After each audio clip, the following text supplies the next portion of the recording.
Marcus Devereaux sat at the corner table of the upscale cafe, rain streaking down the windows behind him, and wondered why he'd agreed to this blind date in the first place. At 38, he ran an investment firm worth billions, but his personal life was a wasteland. His sister had insisted he needed to get back out there after his divorce 3 years ago, but sitting here alone, after being stood up for the third time this month, Marcus was ready to give up entirely. He checked his watch. His date was 45 minutes late. No call, no text. Just another ghost in a long line of people who'd either been intimidated by his wealth or disappointed by the reality behind it. Marcus stood to leave, dropping cash on the table for the coffee he'd barely touched, when he heard a small voice. "Excuse me, mister." He turned to find a little girl, maybe 4 years old, standing beside his table. She wore a pink dress and had curly red hair pulled into 2 messy ponytails. Her green eyes looked up at him with concern. "Are you leaving?" she asked. "Yes, I am," Marcus said gently. "Did you need something? But you're the only one who came. Mommy's date didn't show up again, and now you're leaving too, and she's going to be so sad." Marcus looked past the child and saw a young woman sitting alone 2 tables away, her face buried in her hands. She had long blonde hair and wore a simple white blouse, and even from a distance, Marcus could see her shoulders shaking slightly. "Emma, sweetheart, come back here," the woman called, lifting her head. Her eyes were red from crying. "I'm so sorry, sir." She wandered off. "Emma, you can't bother strangers." The little girl looked between Marcus and her mother. "But, Mommy, you said your date was supposed to be at the table by the window." "That's this table. So this must be your date." Marcus felt his heart squeeze. He looked at the woman's mortified expression, at the little girl's hopeful face, at the coffee growing cold on both their tables. "Emma, this gentleman is not my date," the woman said firmly, standing and walking over. "I'm so sorry. She's very imaginative and doesn't understand social boundaries yet." "It's fine," Marcus said. Then, surprising himself, he added, "But she's right. I was supposed to meet someone here. They didn't show up. Sounds like we're in the same boat." The woman's eyes widened. "Oh, I'm sorry. That's awful. You, too, apparently." They stood there awkwardly for a moment, the little girl holding both their hands without invitation. Finally, Marcus made a decision. "Look, we're both here. We both got stood up. We both clearly need better taste in blind dates. Want to sit down and commiserate over coffee? At least, then, the evening won't be a complete waste." The woman hesitated. "I couldn't impose on you like that." "You're not imposing. I'm asking, unless you'd rather sit alone and feel miserable." "I know I would rather not." A small smile broke through her sadness. "Okay, thank you. I'm Claire, by the way. And this force of nature is my daughter Emma." "Marcus. Nice to meet you both." They settled at Marcus's table, Emma climbing into the chair between them and immediately claiming the sugar packets to build a castle. Claire ordered tea, and Marcus ordered fresh coffee. "So," Marcus said, "want to compare notes on our terrible dating experiences?" Claire laughed, a genuine sound that made something warm bloom in Marcus's chest. "This was supposed to be my first date in 3 years. My daughter's father left when I was pregnant. I've been raising Emma alone while working as a teacher. My friend finally convinced me to try online dating." She gestured ruefully at the empty chair. "Clearly that was a mistake."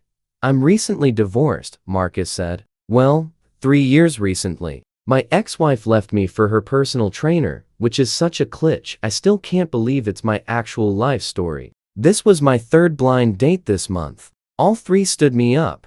Emma looked up from her sugar packet. "Construction. Why would people not want to see you? You seem nice." "That's a very good question, Emma. I wish I knew the answer." "Maybe they were scared because you're very handsome and they got nervous," Emma announced with the certainty of childhood. Claire's face flushed. "Emma, you can't say things like that." "Why not? It's true. And Mommy's very pretty too." "But her date didn't come either." "Adults are confusing." Marcus laughed despite himself. "She's not wrong. We are confusing."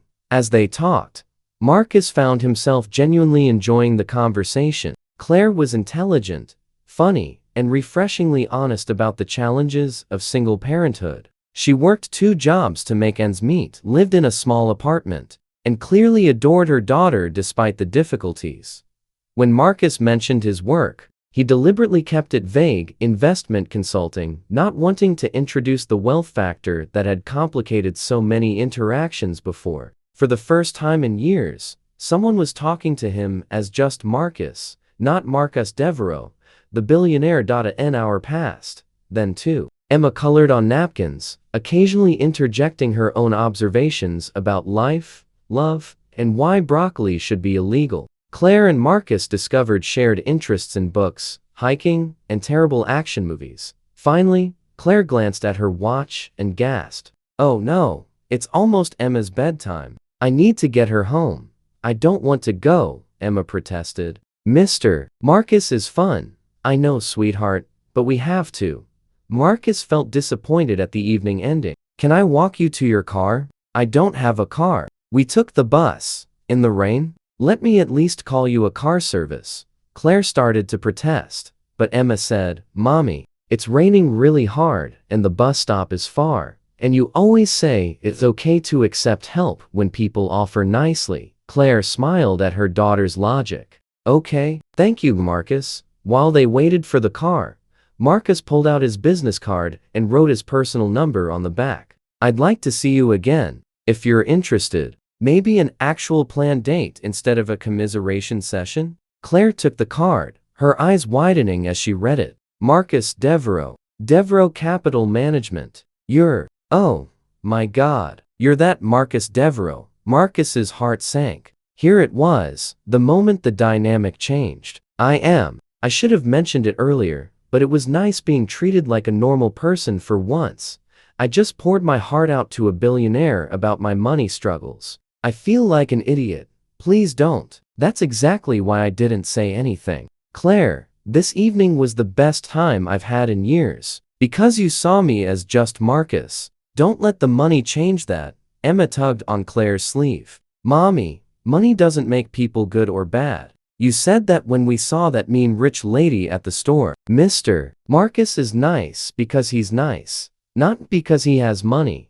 Claire laughed and wiped away sudden tears. "You're right, sweetie. I'm sorry, Marcus. I'm not good at any of this. Neither am I, but I'd like to keep trying with you, if you're willing."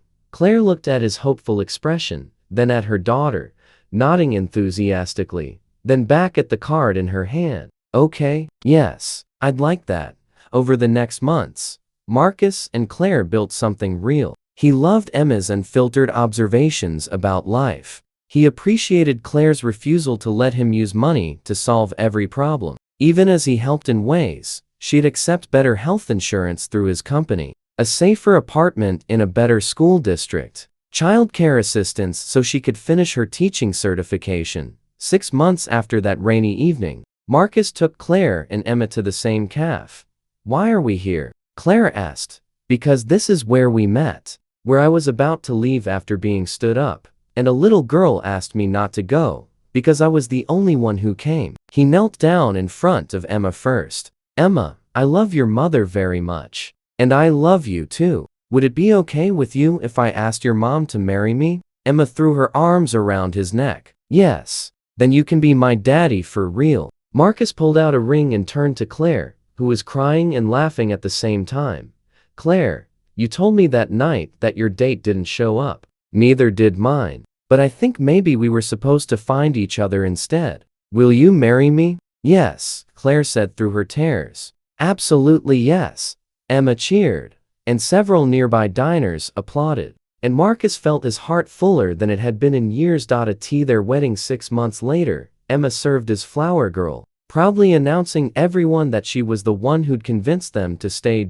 In his toast, Marcus told the story of that rainy night. "I was ready to leave. Ready to go home alone and feel sorry for myself. Then a 4-year-old asked me not to go because I was the only one who came. She made me see that sometimes the best things happen when our plans fall apart. That being stood up by the wrong person puts us exactly where we need to be to meet the right one."